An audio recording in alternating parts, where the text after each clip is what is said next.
like to call the meeting to order. And with that, we have an anticipated executive session for the purpose of discussing matters leading to the appointment of a particular person. Need a motion? So moved, Chuck. Second, Jane. All those in favor say aye. Aye. Aye. Aye. All those opposed say no. Okay, going into executive session. All right, I'll walk you all across the hall with us.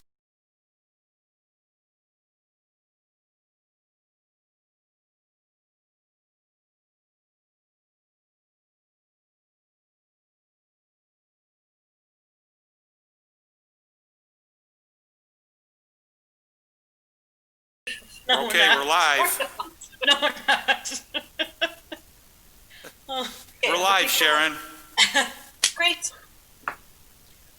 Okay, we would like to have everybody please stand and join us so we say the Pledge of Allegiance. I pledge allegiance to the flag of the United States of America and to the republic for which it stands under God, indivisible, with liberty and justice for all.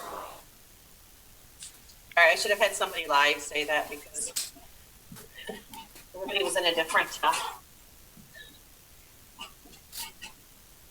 sound area. Do we have any recognition of guests tonight? No, we don't. Everyone, I believe, is attending remotely today, viewing us.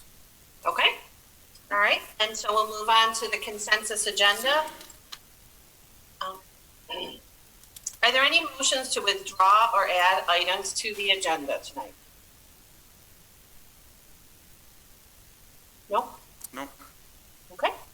Then a motion to approve the consensus agenda items 5.2 to 5.4.9.8. So moved. Second, Chuck. Okay, discussion? Anybody live? No? Okay, I would all just those- like to congratulations to the two teachers that are receiving tenure at tonight's board meeting. I did let them know that they would not need to attend due to the COVID situation that is out. Usually people will come in, but congratulations to them and all their hard work to get to this point. Absolutely. All those in favor say aye. Aye. Aye. Aye. Noes?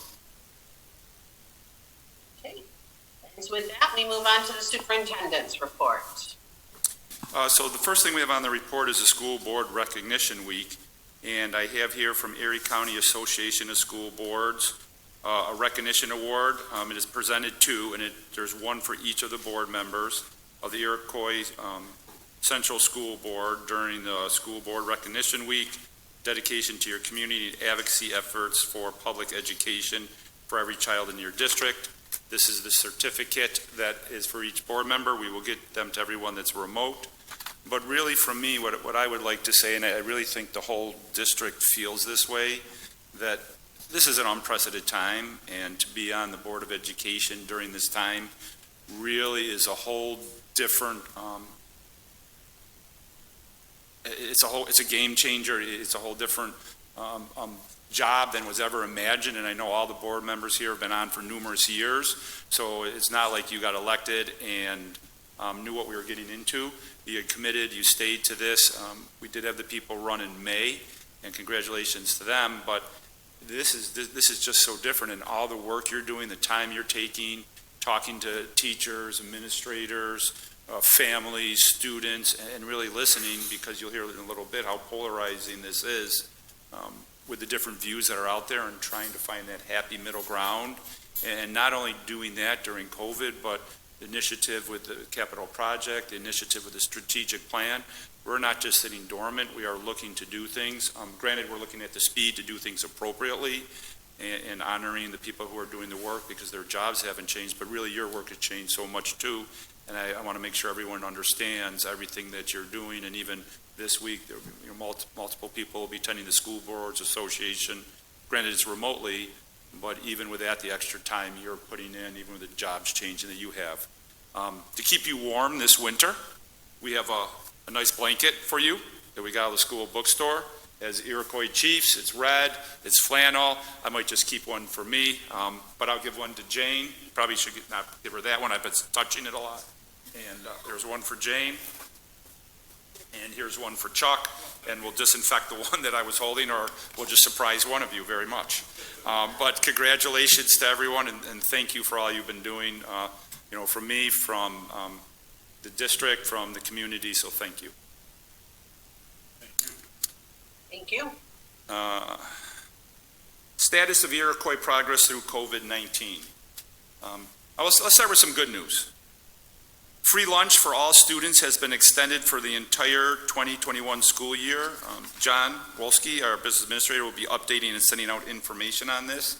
The email I received on it said the New York State Education Department has elected to use the national-wide waiver flexibility provided by the United States Department of Agriculture.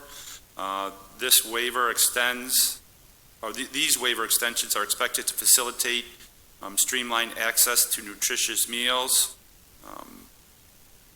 because of the exposure to COVID for the duration of the school year. So some of the particulars of will be over weekends, holidays, things like that. John's going to have to work out, but we will be getting the message out to the community, getting it on our Facebook. We'll be getting it on our website, and I will be putting it in Connect Ed messages so everyone's aware of it. Any questions with that? So how is the educational environment go ahead, sorry. Sorry. One question after a quick statement. I know I sound like a broken record here, but I'm happy they extended it till the end of the year. It's now time to make it permanent moving forward. They showed that they could do it. Let's make it permanent and move on. My second question is probably more for John regarding the funding and how formulas may or may not change for the upcoming school year, because a lot of that is based on free and reduced lunch. I think, and he's turning his mic on, but as he does, where this is this is not, if I remember right, John, this isn't based on a formula or the number of free and reduced lunch. This is for every meal served. We get so much money from the state and federal government, majority of it coming from the federal government. So it's not a matter of what people qualify for free and reduced. He's nodding his head yes, so I think I'm good. You want to take over, John? I think Gunner's question is actually asking about the state formula, the Oh. aid formula that includes these numbers that we now no longer are using because we're having free lunch for everyone. Yeah, Am I right, Gunner? Yeah, thank you for No, clarifying. thank you. I was giving a great explanation for something you didn't ask, so thank you. So yeah, I get that. So you're really asking about the state aid formulas for sound-based, the foundation aid and different formulas, how they're used in the formula, because we would need the numbers of free and reduced. Now, is that frozen in the formula right now? The cafeteria reimbursement does not figure into general fund money or aid estimates that we get at all. No, he means, forget lunch, but the number of students we have in poverty, which are driven by having the free and reduced numbers, that is what helps determine what, like BOCE's aid, do you get 60% or 70%? What would be the impact to that? We still track, and we still are asking for applications to be completed for free reduced lunch. We still do the direct certification. We still are required to do all that information. So we're still going to be tracking and knowing what our percentage is of free and reduced lunch, that we still have to do that. And it's right now we're still around what we've been at. I got a question about that. Yeah. Okay, we're required to do that, but the parents aren't required to fill it out. And honestly, if I were in that position, I would not fill out that form knowing that it's just paperwork at this point. And I suspect the state people know that. I think one of the issues, and this has been brought out at, several of the seminars for ECASB, Rick Timms, that number is worked into the formulas, and it's a flawed number. I mean, the root of the problem is it needs to be removed. the formulas need to be reworked. It's not that the state does not have adequate data, based on, the poverty levels. They don't need to get it from those, applications that are filled out. So I think that's something that we should all advocate in the future and ongoing, is to have that formula updated and changed. And I think Rick Timms in his thing also says really that's a poor way to do it, because people with different opinions on filling out forms might not fill it out, and there's other avenues to get it. But in the formula, if you could reach out, I'll say to Questar, and find out, because I know there's certain aspects of the formula that are frozen, and see if that one's frozen, because some of them go back 5-6 years, that it really doesn't matter what your new data is. I just don't know about that one piece in the formula, so we can find out, and I'll get that out to everyone. Okay. Yep. But I absolutely agree with you with what you're saying, because if you have one district that, a neighbor district, I'll just pick a neighbor, and their same number of free and reduced applicants come in, but ours drop, that could shift the percentage of aid we get where they would remain at the same, and I would think that is a fearful thing. So we'll have to look at we should really look at the number of applications we have and compared to. At this point in time, we are pretty close to what we've been at. I think we're in the 18% range, what we typically have been. So we haven't seen a big difference yet, but I'll find out the information behind that, yeah. Well, the other, go ahead, Chuck. Logic would tell you that, since free and reduced lunches are available to everybody at this point in time, that we would see people, start not filling those particular forms out. And, again, that's real danger. Why the state would depend on, something that a third party, really the parents, need to fill out in order to judge aid levels is crazy, when we have all of this other data that is available that could be used. Not to mention that at a time like this, I'm sure that the last thing people are thinking about is filling out paperwork. And if we're using numbers that are frozen from 2, 3, 4 years ago, 5 years ago, those numbers aren't accurate for what's going on right now. There's probably people out there that actually would qualify now that wouldn't have 5 years ago. Those numbers aren't accurate. They shouldn't be using them. Yeah, and that's another thing. The whole formula needs to be changed. And that's another thing that Rick Timms always talks about too, in talking about the formula, how it's just not accurate, and there's been a significant change in wealth in multiple areas. Excellent statement, thank you. Anyone else with anything with the lunches? All right, so how is the educational environment during COVID? I guess in 3 words, it really is polarizing. You do have, with everything from safety to the amount of time students are working at home, there's really extremes that people seem to be on both sides. And I do even see between different organizations dealing with the same students, there's a hypocriticalness in it. Not that the organizations are doing, but the rules that are in play. And it's very frustrating to the people who are doing the work. They're doing great work, and they really deserve all the praise they're doing. But, we said at the last board meeting, and to the parents, you really have to understand that your child might, do an assignment in 20 minutes, but the house next door, it's taking them 2 hours to do the assignment. And so one is asking for less work, the other is asking more for their children. And really, I think what we need to do that is look to the professionals, the teachers, to judge what is the appropriate amount of work that's being put out there and support them in that. I mean, it's okay, call in, ask the questions, give the feedback of what your children are doing so they have accurate data, but they're balancing, the teachers are really balancing a whole new environment. And they really deserve praise and credit for what they're doing on a daily basis in a completely new environment. Technology is working, but you gotta remember, we have 2,000 students. So with that and all the teachers, so we have 2,500 computers running at any time.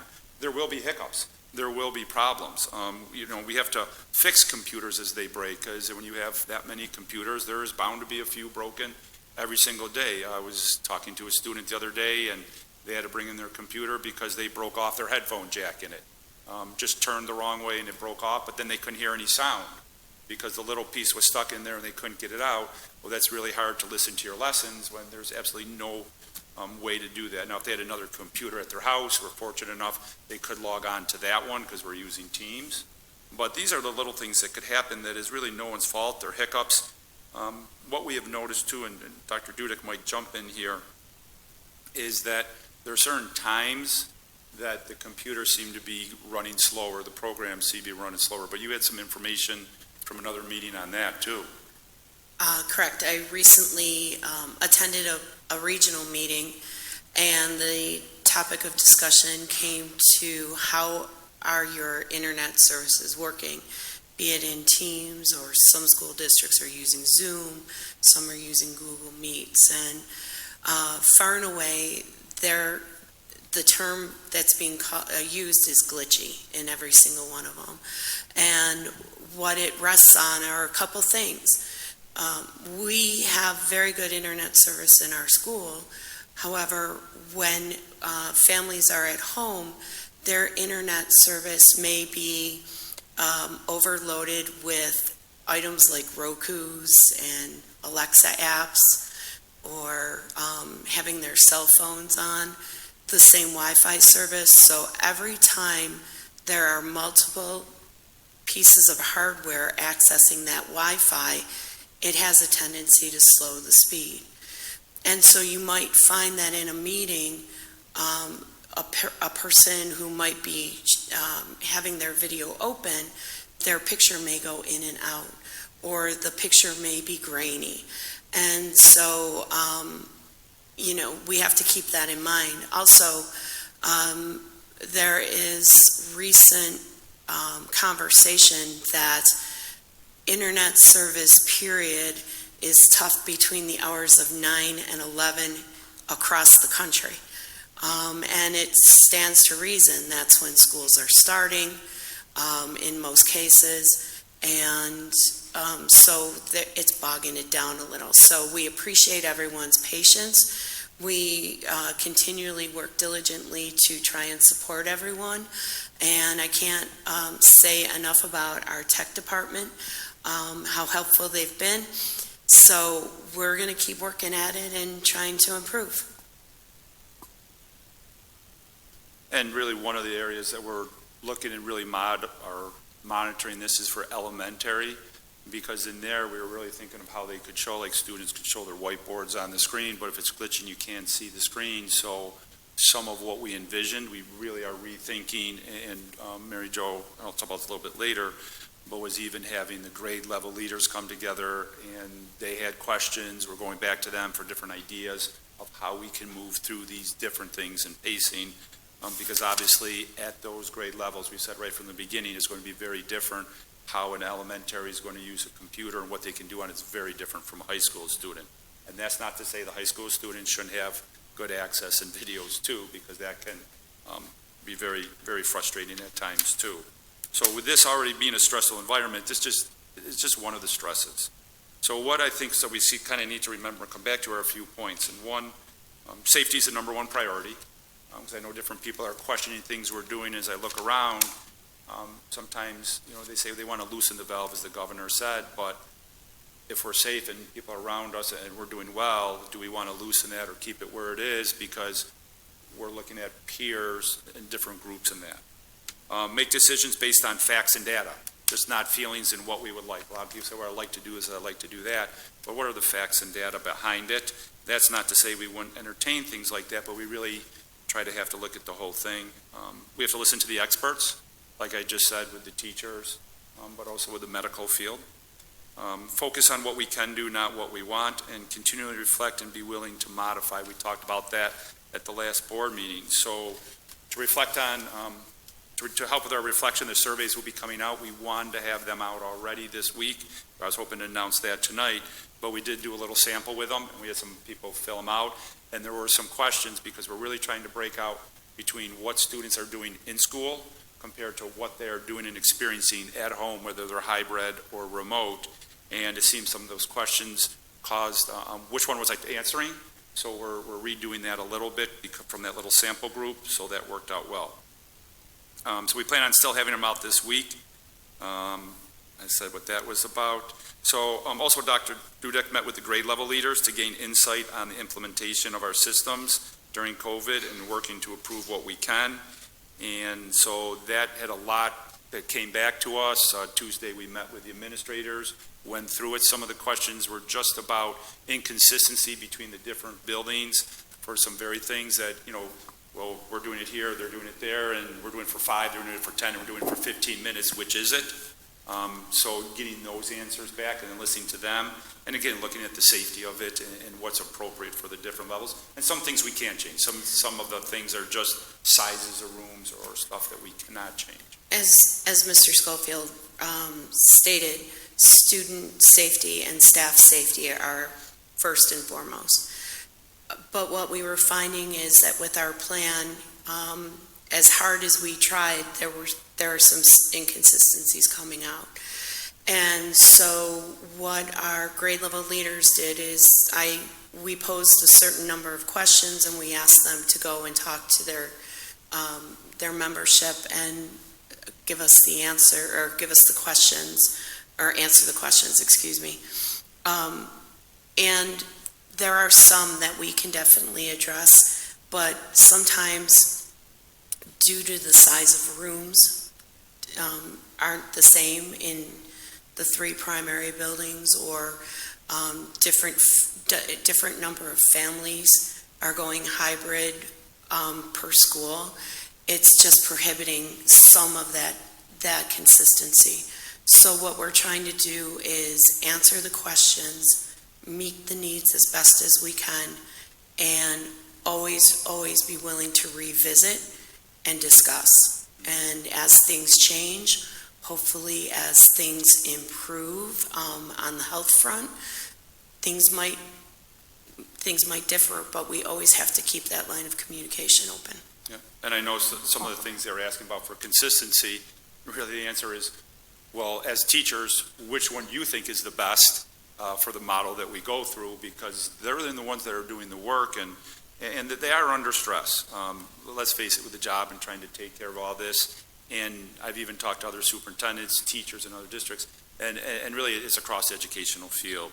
But what can we do? What can people do to reduce some of this stress is really one of the things in talking to the teachers, because they're getting feedback from parents in their class, is that the parents need to recognize about this polarization, this split 50-50.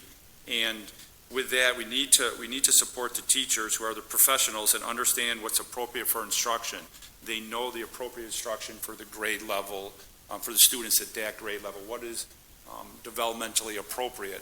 And therefore, say what you think, politely, appropriately, but then ultimately we have to look to the professionals. It's kind of like someone told me today, if you go into a doctor's office, are you going to argue with the doctor of his diagnosis? I mean, you go there because they're professional, and so are the teachers. So that would be a great thing for all the parents that are listening. Really think about what you're doing and how you're treating them as a professional. We've already made changes.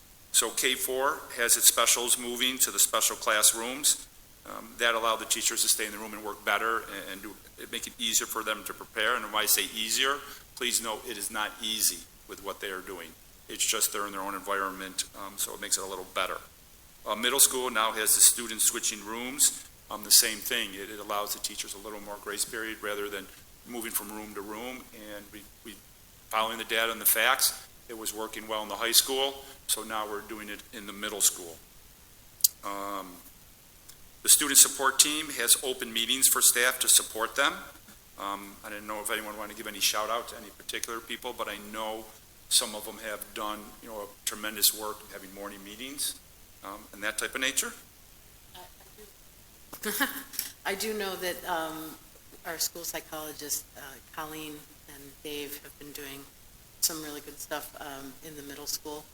They had a session with teachers before school, and it's not going unnoticed, folks, that people are stepping up and going above and beyond what they normally do to help support their colleagues. And I think it's tremendous to see that kind of family mentality.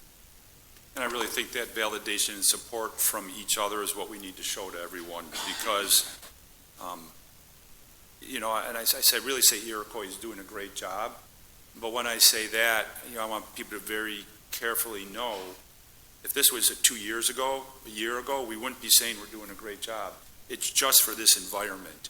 It is a taxing, hard, daily grind, and the teachers go in the classrooms and they really put on their smiles. So, if you want to hear they're doing great, ask them when there's kids in front of them. If you want to know the truth, go and talk to them when no one else is around. And I must admit, sometimes it's hard to find teachers by themselves because they're always working with the children. And it does make for a long day. Let's see, so administration is constantly seeking out individuals to support them daily. At the elementary level, it's working with grade level leaders for consistency, sustainable workload. We're also with technology, that's one thing, so we're looking to create a TOSA, or we're going to be creating a TOSA. We're posting for it tomorrow, where we have teachers that, for this TOSA teacher on special assignment, will actually be going around and helping other teachers with technology of methods, because it's kind of hard to discover things when you're working and using them, so that will be, I think, be a great help. So that's additional to consistent communication on changes in current conditions, because things are always changing. I'm not done. There's more stuff. I want to talk about the governor in a second, but I didn't know if anyone else wanted to come in and speak anything at this moment before I talk about something the governor. I wanted to say something. I don't know if you can hear me or not. Yep, go ahead. I'm just really happy to hear how open-minded everybody is and really working toward helping the teachers and students and trying different things. I think it's fantastic. It's really great to hear that. And I do know the teachers were very appreciative of how the board talked officially on record in the public at the last board meeting. Multiple appreciation comments were given to me about the board with that, so I wanted you to know that they were very appreciative of that and felt supported. Can I just jump in and say it hasn't changed? No, and it really hasn't. No, it hasn't and- changed. I feel the same way today as I did a month ago. And speaking for myself, I mean, very appreciative what all of our teachers and staff are doing, not only for our children, but the community as a whole. So thank you very much. I do have something to say. I'm going to save it for board discussion because it's a kind of a thought for the board for us to talk about, an idea I had. So we'll save it for them, but we are always supportive of the teachers. And I really think that's what makes Iroquois great, is from the top down, modeling support of each other, and especially through tough times. I guess moving on, speaking of constant changes, the governor has created a red, orange, and yellow zone. And in the red and orange zone, if you become a hot spot and you qualify for the hot and red, or the hot zone, the red and orange zone, the schools would be closed. It's not even an option. The governor said that they would be closed. The yellow zone, if you're in the yellow zone, you can be open, but what you have to do is have 20% of your students, staff, and faculty tested continually, randomly, for COVID. So you're not looking for signs and symptoms. We would randomly pick 20% of everyone and have them tested. And I talked to the one union about it too, because how are their feelings with it? Because I know there's privacy with medical issues and different things like that are out there. I also know it's a health and safety thing that's requiring. How would you pick them? What would you do? I know that the governor said, well, if you have trouble getting the test, well, we will help you. I didn't know who we was. I've discovered it's the local Department of Health, but I know currently, and the local Department of Health has been great to work with. They've really been great, so this is not anything disparaging about them.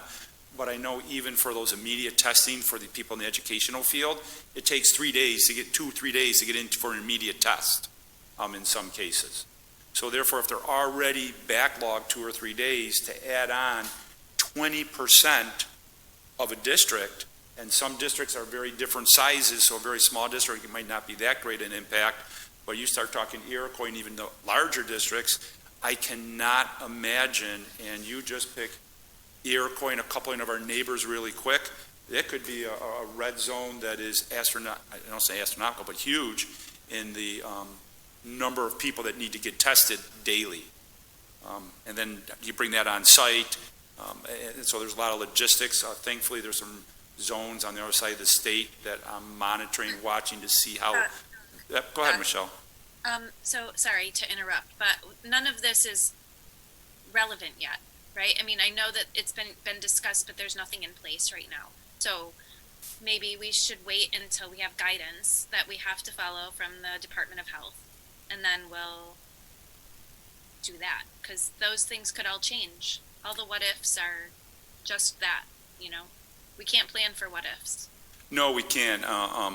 And the guidance might change. Right now, it doesn't look like the governor's changing on what he put in there. So that's why we're thinking about it. I want people to be aware it's out there so they understand it's not something the school is putting in place. And then we'll have to see where it goes. Now, moving on to the capital project, unless there's something else with the state of where we are during COVID. So the capital project, I'd like to thank the public very much for coming out. We actually had, during this time of COVID, just about the same number of people that came out for the last capital project vote, and it was successful by about 74.4%, I believe was the final number. It might have been 74.6, but I think it was 74.4. And we did have a first meeting to organize with the architect, engineers, and our construction management firm, just on the next step. So really what they're going to be working on is all the blueprints and information that's to be sent to the state education department, but also they're going to be meeting with the groups that will be using them. So I'll pick science and STEM because that's very important for them to be able to design and have a room that they're going to be able to use into the future. That's one of the really forward thinkings that we want in this. So they'll be getting together and doing that. And that way I'll make sure the project satisfies their needs and requirements going forward. Unfortunately, we did learn that there were some absentee ballots that did get to people late. We looked at the number of them, and by no way would it impact any of the results of the vote at all, either way. And one of the people who did not receive, and most people, I must say, who have called in and asking about this were very supportive and were glad of the results of it. They said they were glad of the results of it, so that made me feel good.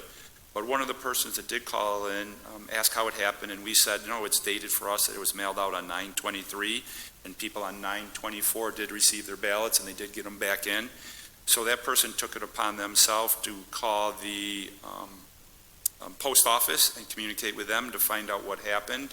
And the postmaster did confirm that the date stamp that was on hers of 9/23 was put on there by the post office, that we had delivered them at that date, and it was something that was within the post office that caused that.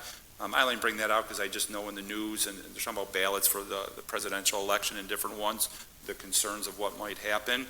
But for us here at Iroquois, looking into it, looking at the numbers, it would have had absolutely no impact on the results of the vote. Just wanted to be very open and transparent about that to the whole community. Mr. Doug, I just wanted to mention also that the ballots that were mailed out on the 23rd weren't received until October 13th or 14th by those residents. So, thank you for, I'm actually thank you to the individual who did, because I know I've gone and talked to the post office about this in the past, and I was glad someone outside of the district, not associated with the district, went, and so that is information that is not skewed in any way by the district. Recognitions. Whoops, Comment. go ahead. I have a comment. I have a comment. Go ahead. In times past, they said that the reason why some of those ballots didn't go out or mailings didn't go out was because we sent stuff in second-class mail, but this time we paid the extra postage, right? And we did everything's first-class mail. I don't remember. What was the excuse? The post office did not provide any explanations at all. I don't remember what class was on the stamps, but there were letters that were sent the next day that made everything just fine, and they did not provide any explanation to the resident of what happened. Well, what kind of did we follow up with the post office to find out why it would have taken 2 weeks to get something in the mail? I did not follow up with this one because that individual did, and when I have before, I've gotten the same answer. You send them in earlier, and you'll have more time. That sometimes it takes longer, is basically 2 what I've received. weeks, though? I- That sounds totally ridiculous. Yeah, I can't answer that for that organization, but I just want people to know that, because when May comes around, just, try to, and I know people want absentee ballots, so, be sure the earlier you request them, it increases your odds, so please remember that time, and we will also be reminding people that also then. Recognition, so last night, usually I go to it, or I shouldn't say I go to it usually, there's a lot of times I go to it. There's Band Against Bullying, which is through one of the clubs here, where groups get together. They go to UB and they do an original performance. Other schools come and do that too, where they do a performance about bullying and the detrimental effects of it, and how people maybe should act a little different. So they still did it virtually, so the club did it. Judy Slowick runs the club, and it's a diversity club. And they still did it last night virtually, so I was able to view that from home. And it really brought a bright spot to my heart that they were able to do it. I do really feel bad that, don't like and really an advocate for trying to get rid of bullying. I don't believe in that. We should be accepting of everybody. And so I was very glad they could get together and get their message out. And there were multiple other schools also with this. And the students did a phenomenal job with it. It's on a YouTube channel, so that might be something people could go and watch. Lead students, they went and had community service, a fall cleanup on the campus. So that is one club that, we were making sure people are doing the social distancing, and they were able to do that. So they went out and performed all that. One thing I'm looking for here, and I misplaced it.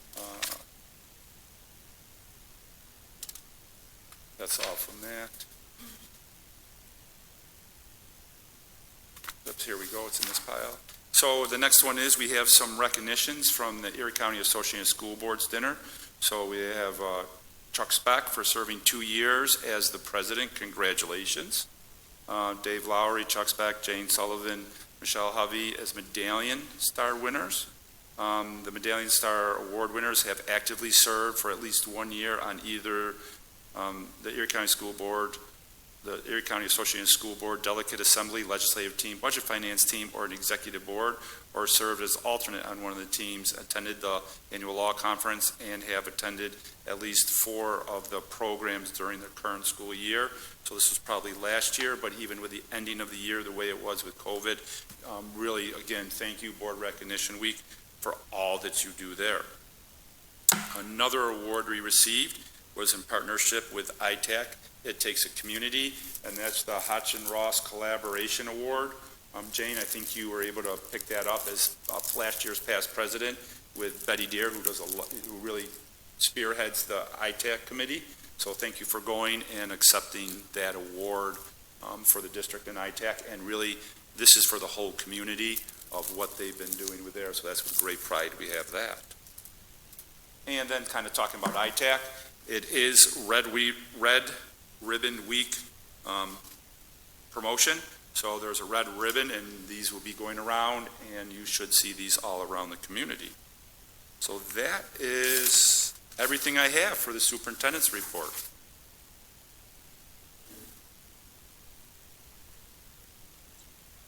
Moving on to new business, item 7.1. The superintendent recommends the adoption of the district-wide safety plan as presented at the July 6, 2020 board meeting. So moved. Second, Louise. Discussion? Okay, all those in favor, please say aye. Aye. Aye. Opposed? Motion carries. Item 7.2, the superintendent recommends the first reading of the amended policy number 1511, the agenda format. So moved, Gunner. Second, Jane. Second, Louise. Discussion? I just wanted to make sure everybody knew sort of where the committee was at with the agenda format and moving forward with it. Our idea, and Cindy, please correct me if I'm wrong here, but I believe our plan was to have one reading for this policy, move to approval at our next meeting in November, and then implement the new format in December, is the plan. And I just want to thank Sharon and Dave and Cindy and Doug for being really collaborative throughout the agenda process. And one thing that I'm really excited about when I ran, obviously I was 18 and a recent graduate, and the student voice has always been something that's been really important to me. And so I'm excited with this new agenda format that we'll be implementing more of that student voice here at the Board of Education level through reports from our high school and middle school students, and then inviting some elementary students each month to lead us in the Pledge of Allegiance. So I'm excited for that, and that we're going to be showcasing more of our students and getting them involved here at the board level. You know, I just have a question here. I do like the reordering of the agenda, the way it lays out, but I do have a question. What was the logic behind including our new business in the consensus agenda?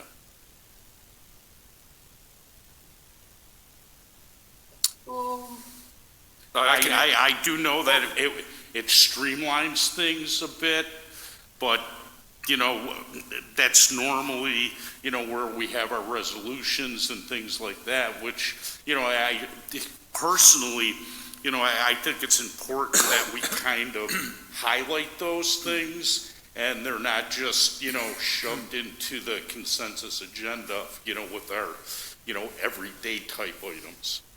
And that was exactly one of the concerns we talked about. Where would discussions and things take place for them?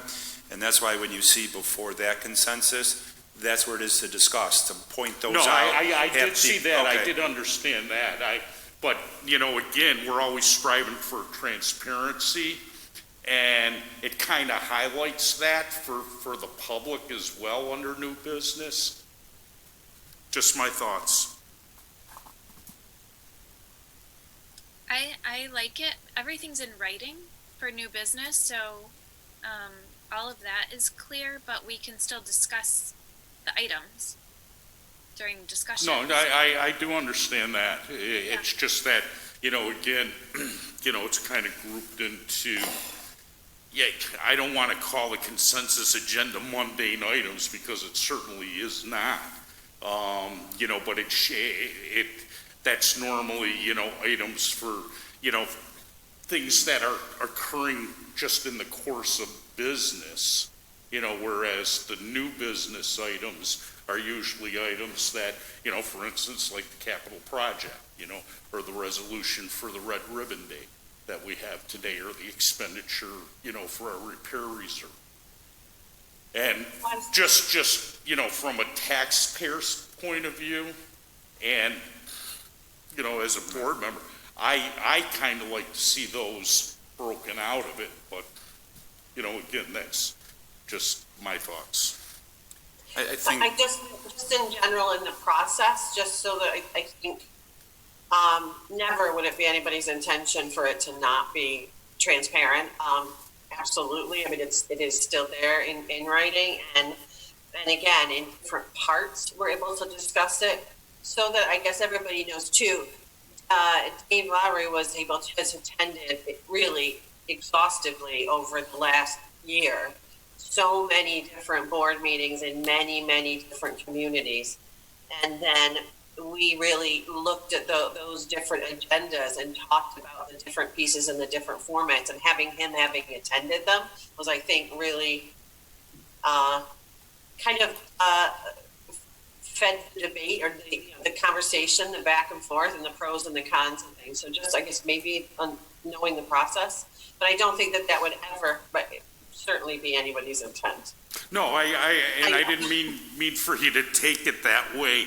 It's just that, myself, I always like to err on the side of, caution and look at, we are separating this and putting it out to make sure that everybody does, see it and, it's a separate, discussion. And maybe that's as we implement it too, a good committee is able to reevaluate and, look at things if you feel that way once we're using that process. I mean, to me, that's how you inform good policy decisions, as we're constantly revisiting them. So if that does feel that way, I think that'll be important to bring up. I appreciate you bringing it up now, but it'll be interesting to see how you feel. Will that discussion and highlighting fall into a different place? Mm-hmm. And if it doesn't, I think we can look back at that. Yeah, no, and again, sure, I understand, it certainly does streamline things, for us, and I have no doubt that our discussion will, still occur. I don't know if it's just a personal preference of mine, but, it's just something that, I think that we should, think about before we do group it all together. That's all.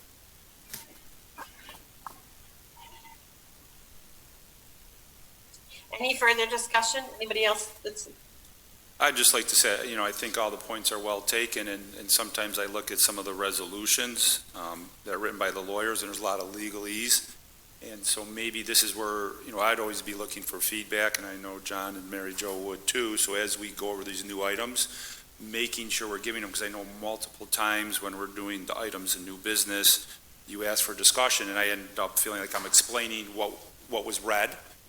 So really give us feedback on that, and like Sharon said, that constant reflection and coming back, because, I came from a different position here at the district when there really was a feeling of not transparency. I think we've come a long, long way with that. I don't want to backslide. I know it's definitely not the intent of anyone on this board for that. So I think that discussion and how we develop what we talk about during it and pointing out those characteristics, like you said, the repair reserve and talking about it, so everyone in the community completely understands what's in there is going to be important. And then do what Sharon said, keep reflecting on that. So hopefully we'll hit it. I think it's a great thing that the committee put together to move forward, and let's see how it turns out, because there's other things we've tried and had to reflect on. So I think that's a great practice we have. I have a comment. I'm a certified meeting facilitator, and according to regular rules, no meeting should be more than 1 hour. And I think the streamlining that we put into place is really helping to do that. And I think we may get more people attending meetings or listening in on meetings if they're shortened to the point where, okay, they could read more information on it. If they needed more information, and they could shoot in questions if they had them, and we could get back to them if necessary. But sometimes when meetings go 2, 3, 4 hours, I think it's limiting the amount of people that are attending possibly. So I like the streamlining idea. I do understand what Chuck's saying also. So I think we're on the right track. I think it's good to hear these comments, because that really mirrors the conversations that, as a committee that we have, is how do you strike that balance between maintaining transparency and streamlining, so that you do. I agree, so that you do have the maximum audience that you can have. We've really strived for that for a long time, to have the most people possible with us and hearing the information, and that is definitely a balance. So again, it's interesting. I'm glad to hear that it mirrors what we were saying in the committee. And again, it's a process that it's a circular process where we revisit and see how it goes. And so thank you for good discussion. All those in favor say aye. Aye. Aye. Aye. Aye. Aye. No? You don't? Okay, motion carries. Item 7.3. The superintendent recommends the Board of Education accept the following donations. $540 for Mr. Michael Hoover for unused retirement benefits, $981 for the Community Foundation for Greater Buffalo Scholarships at the high school, $3,100 for from the Dollar General Literacy Foundation to be used as a grant for the Alma Primary School. So moved. Second, Chuck. Discussion? Where we Just say like, thank you. and Mr. Hoover was a past retired teacher, elementary teacher here, so I'm sure he really impacted a lot of lives, and even to give back more now is excellent. And the Literacy Foundation, they will be using that to support reading. And what, do you remember what it was for, Dr. Dudick? Sorry. They are going to be buying licenses for online access to books. That's great. Great. All those in favor, say aye. Aye. Aye. Opposed? Opposed, I think. Okay.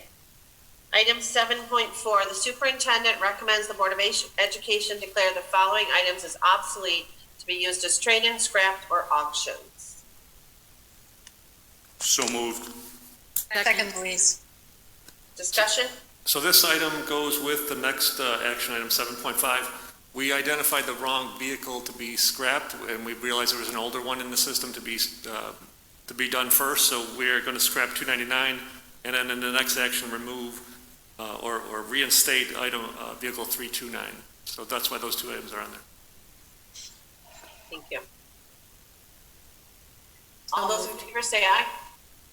Aye. Aye. Opposed? Okay. Item 7.5, the superintendent recommends to reinstate 329 Way passenger van, which was incorrectly declared obsolete at the August Board of Education meeting. So moved. Second, Louise. Discussion. All those in favor say aye. Aye. Aye. Aye. Opposed? Item 7.6. The superintendent recommends the approval of the following resolution. Be it resolved that upon the recommendation of the superintendent of schools, the Board of Education of the Iroquois Central School District hereby appropriates $50,000 from the repair reserve for the purpose of an emergency repair to the Wales primary boiler number 1. So moved, Chuck. Second, Dane. So this is an action to officially access those reserve funds to repair that boiler in Wales. Any questions, discussion? Okay, all those in favor say aye. Aye. Aye. Louise. Noes? Item 7.7. The superintendent recommends the adoption of the following proclamation.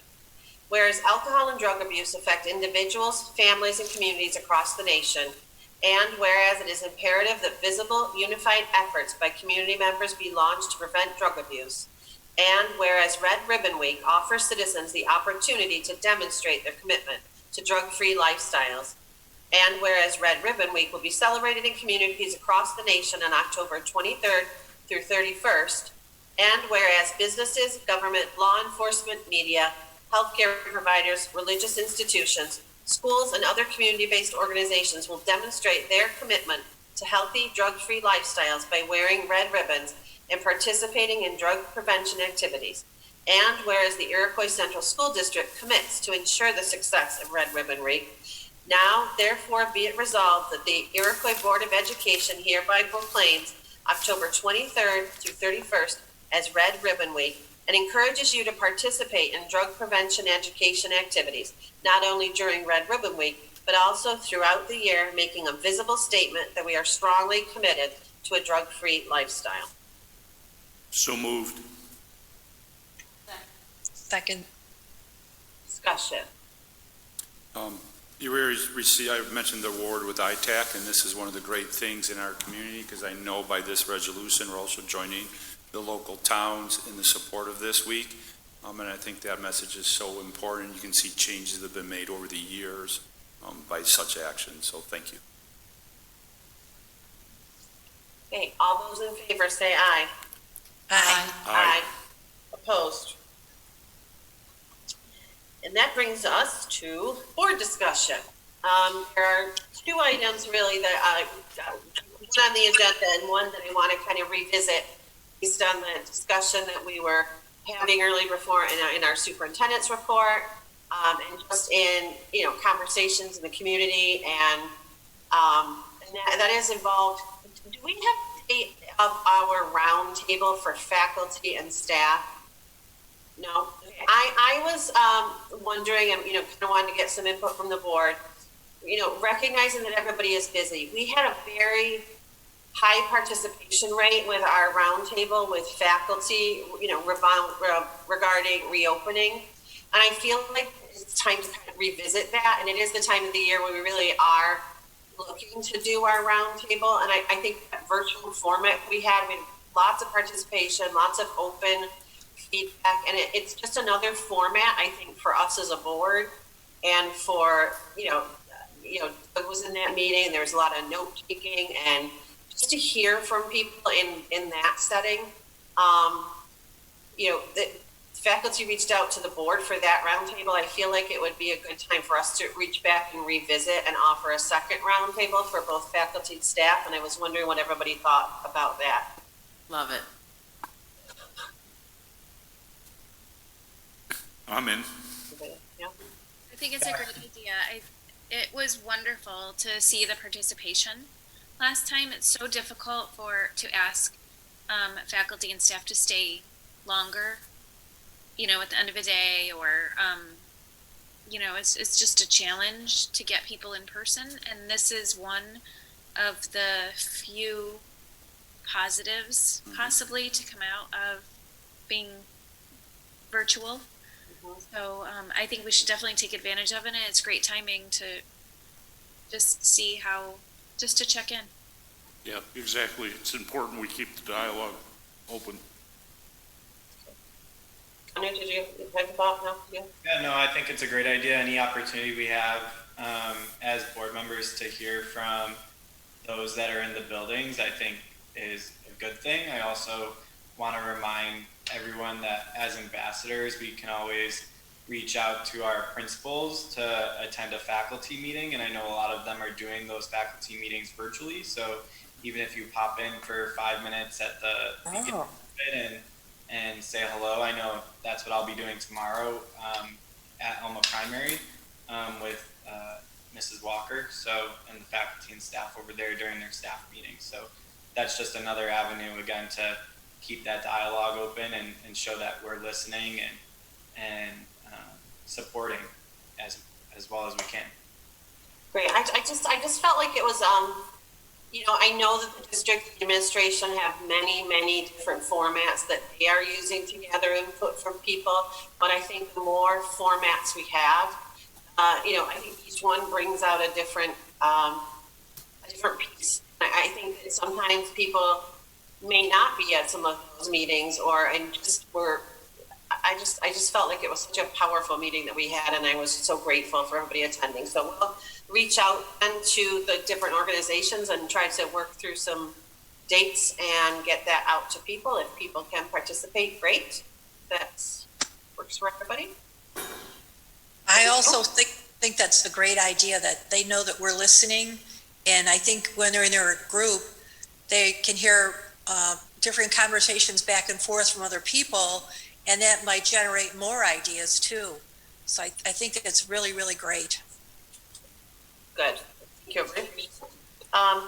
Second item is the strategic planning, and this is an item where we're again seeking everybody's input on moving forward. And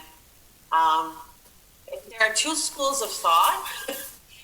One is that we started our strategic planning initiative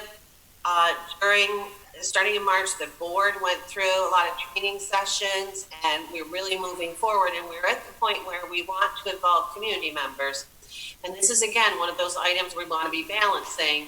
We want to be moving forward, but we also want to be respectful of the people that we are asking to give of their time to participate in a lot of the strategic planning committees.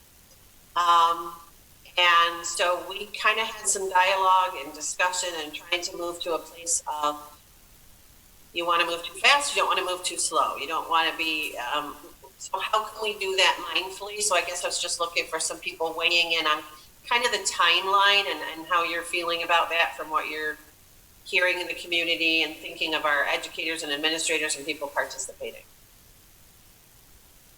I don't know if I asked, Michelle, did you want to say anything? Does that kind of sum up how we? I was gonna wait to see what people said before I. Okay. I didn't weigh in with my opinion either. My opinion is, by no means do I think this process should be rushed. I think it's important that we don't rush the process. But I also think that it's now more than ever is something that our district could really benefit from on what that future looks like outside of COVID. What do we strive to move towards? So I think we should spend some time gaining interest and informing people, because I don't think we've really informed the community too much, because we were focused on the capital project, on what this process is going to look like, and gain interest in people getting involved, and make sure that those people that get involved really understand the process that they are agreeing to be a part of,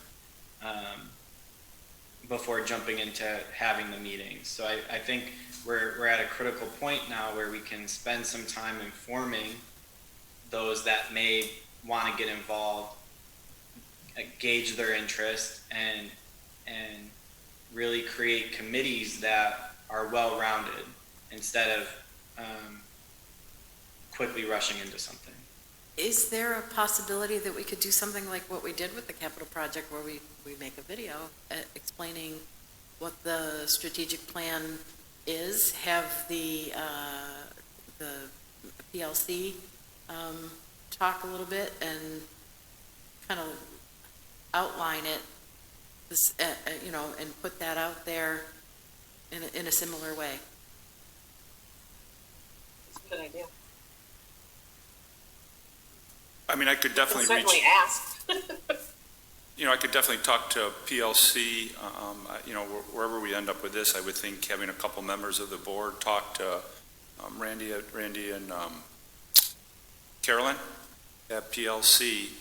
But I think that is a nice idea, and I could reach out to the same company that made the capital project video to see if they would be willing to take that on too, because they did an excellent job with that. I don't know what their availability is. Are there other? I mean, we had asked for community members to write letters of interest. Did we actually put that out, and did we get any responses from that, or is that one of the things that sort of has gotten pushed into the background? We did have a table for that at the vote. I saw people taking it, people asked me about it, so there were discussions, and I think one person has contacted the board. I looked to Cindy, I know definitely there was one, I don't know if there were any others. Yep, she's nodding her head yes. I had 2 people express interest. I've had a couple of people talk to me about it too, but I don't think that they did anything. Right.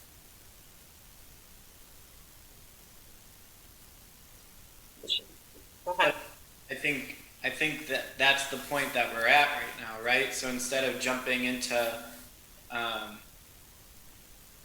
what are the committees going to look like, I think we're at the point right now where we have to inform the community of what this strategic plan is and why we're doing it, similar to having the one central location for the reopening plan and the one central location for the capital project. It's time to establish one central location on the website for the strategic plan, and really get that information campaign first, and then jump into implementing it. Well, I think the point of, the point of board discussion is too, to kind of get through and to figure out these, the issues where we have are weighing these different issues. And I think as we start to do it, I think actually everybody kind of is saying similar things, moving us. I think it is just meeting that balance. I initially was concerned just because we are saying we are we are hearing and mindful and respectful of our teachers and administrators and the time that they're giving during COVID into a new way of teaching, a new way of learning, different situations. And please be on our committee. And I think through the conversations, what's needed is really a timeline. And what's needed is exactly what you're saying, I think, clarity of where, and this is where we're at. We need to meet with, I think, PLC, get a very definite timeline, get that timeline to people so that they understand what they're committing to, but also balance that with being respectful of it. It might be, PLC might say, we usually have a 3-hour meeting, and we could say, given these times, we'd like to be a little more flexible with that and really kind of think we can do both, move forward still, have a clear timeline, be educating people what the process is. And some of those places where we are looking for a lot of participation, we're not looking to start, it won't start next week, so it's we're still looking further out in a world where things are constantly changing. So I think that we came to a place, I think we definitely could do that and definitely kind of direct PLC that what we're looking for is a very specific timeline that we can stick to so that we are transparent with people and when we're asking them to join, and then be in a place to exactly what you said, inform people, invite and encourage more people in, so we can still be moving forward and be balancing, I think, that respect. But it seemed like definitely a point we needed to discuss and be mindful of given the current situation. Am I leaving anything out, Michelle, you think, from a discussion about that? You want to? No, I agree. I like what Gunnar said, actually, and Jane, to reach out, and we need a clear idea of how to present what the board is looking for, with an idea of a time commitment, and then also keep in mind that the people who volunteer to be on kind of the main committee can set their schedule a little bit. They can decide, will they come in, will it be virtual, will it be shorter meetings more often, or one long meeting a month. And then also keeping in mind that there will also be many, many opportunities going forward for other people to be on like breakout committees, I guess I'll call them, and maybe those commitments will be shorter, right? I mean, if we have we've talked about like a policy committee, and that's one of the board's responsibilities, is to review school policy in certain timeframes. So that would probably be a good thing to put into place, or lots of other things. But I do think it's important to get started. Yeah. Get people kind of just thinking about it and get this core group of people. Yeah. So then, thank you, everybody. I think we have a direction for our next conversation with PLC, what we're looking for them, which will give us the direction to then be able to share more with the community, outlining timeline, expectations, different ways they can participate, and a clear focus of where we're, not where we're headed, but how we're going to figure where we're headed, because we are looking out for our next moving forward. So I appreciate everybody's input. Does anybody else have anything they'd like to bring up a board discussion? I would just, the only question with me with PLC, I was thinking a couple board members would represent the board member. It might be easier to get a shorter meeting to get PLC on the same board and the whole board. So, or the whole board, either way, but just so I can reach out to them and get that set up, or really Cindy can get it set up. So thank you, Cindy. What would you We're like not to do really as a taking board? Action, right? We're just, talking to them about Yeah. setting up a meeting to take action. Yep, yes, yes. Yeah, so, I mean, I think, is anyone opposed to not having the whole board have to get together to, set up a meeting? So maybe we can, you and I can meet with them and then we can plan and share that information out to everybody so that then we will be able to move forward with the whole board when we are. If I recall, at our summer retreat, we talked about Sharon and Michelle being members of that core team. And so I would think that it would fall under the responsibility of getting it started with the core team. So that it seems like it makes sense for the two of you to be the ones to meet with PLC. Great. Thank you. And thank you, Cindy, for setting up the schedule. Thank you, Cindy, My pleasure. and for lots of other things. Okay, and, all right, does anybody have any news worth sharing tonight?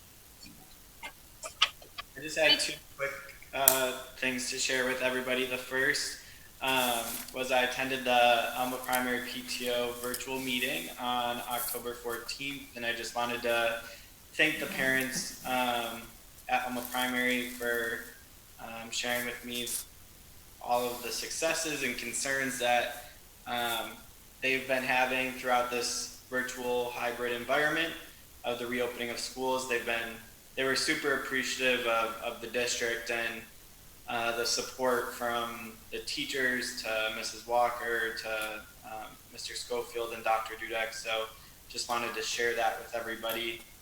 They're looking to help out in improving this virtual learning experience for the students because they can't go anywhere for field trips. So they're looking to try to bring some virtual field trips into classrooms at Alma, and so they're going to be working with Mrs. Walker and the teachers over there to implement those. And they just shared that concern of establishing a routine with younger children has been a little difficult with the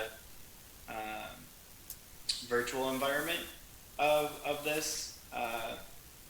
And so they just wanted to share that concern. I know the elementary schools just recently transitioned to the hybrid model.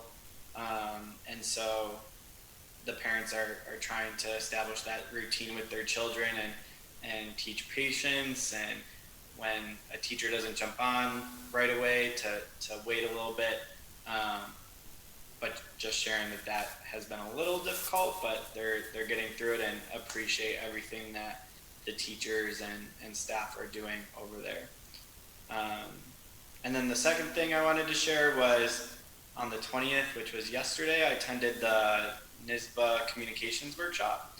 And that was just really interesting looking back at the capital project and the communications with that, and listening to the expert panel that they had talk about communications during the COVID times.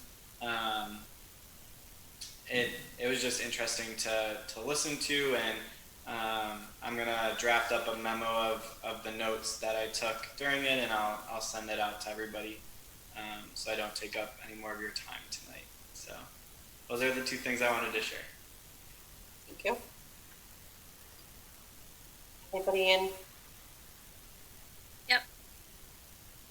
So, I attended, the legislative committee meeting on October 15th, and, just a couple of dates coming up. David Little is speaking November 12th, and giving an update on some stuff that's happened in Albany, I guess. That's at Erie 1. The legislative breakfast is scheduled for Saturday, November 14th. From 8:30 to 11:30. They are limiting the attendance to one person per district. So if anybody has a burning desire to go, feel free to let me know. and they are advocating for COVID relief funds, basically. They're asking districts to put together a list of all of the expenses that have been attributed to the COVID-19 response that has been required. So that's something we could put together, and then with the help of Mr. Wolski and Mr. Schofield, and send a letter to our representatives. Yeah, so that they understand that this is costing, right? We know that. And that is about the summary of that. And then I wanted to say one more thing. Oh, that I will take actually the idea of changing the aid formula. It's a great opportunity to say that we're no longer, people don't have to fill out that form anymore. So maybe that would be an opportunity or an in to tweak that aid formula. I mean, something has to give in that. So maybe it's just a little bit of the chisel that we need. So I'll take that back to the legislative committee. And I have these tickets to the dessert forum for everyone. So that is on a date to be forwarded to all of you.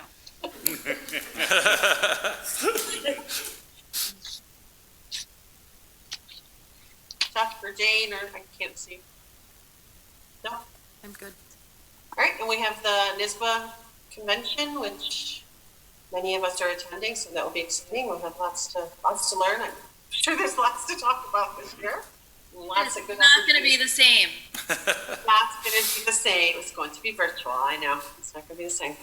I think we should all plan at least 1 hour where we all sit together and Debrief. yeah. Yeah, so I feel like the conference, those are so many of the valuable conversations are when we're sharing the different information from the sessions. So maybe I'm not sure we can do that, can we? The virtual thing, conference does have the ability for us to be able to message. I've friended all of you. Yeah, I got your friend the other day. Gives you points towards that game that the conference plays. Excellent. All right, with that then, there's no recognition of guests at the end of the meeting, I take it. And we do not need an executive session unless I don't know about it. Anybody? All right, and I would like a motion to adjourn the meeting. So moved, Jane. So moved. Second Louise. Chuck, discussion? Yes, are we sure? For sure. All right, all those in favor say aye. Aye. Aye. Opposed? Okay, the meeting is adjourned. Thank you. Thank you, Thank everybody. you for everything. See everybody as usual. And thank you to the public for attending.